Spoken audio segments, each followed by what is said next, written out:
En RDC, la mission de travailleurs humanitaires est chaque jour plus difficile. Dans un contexte marqué par l'insécurité et le désengagement financier, leur capacité à sauver des vies est gravement compromise. Selon un rapport présenté lors de la Journée mondiale de l'aide humanitaire célébrée ce mardi à Bukavu, 296 incidents d'insécurité ont été enregistrés au premier semestre 2025. Nous, on ne s'arrête pas.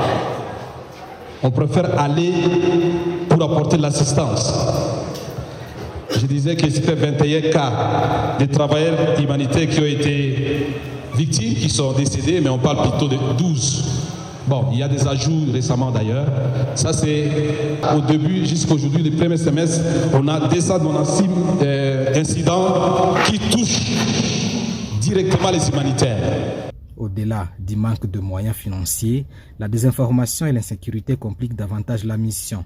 Dans certaines zones, même des autorités locales alimentent la défiance, fragilisant la neutralité et la sécurité des humanitaires.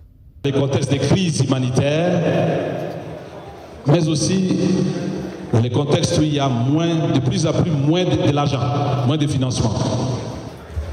Et ce qui fait que nous, en tant qu'humanitaires, on insiste cette année encore, mais on souligne sur le renforcement de la protection de l'espace humanitaire.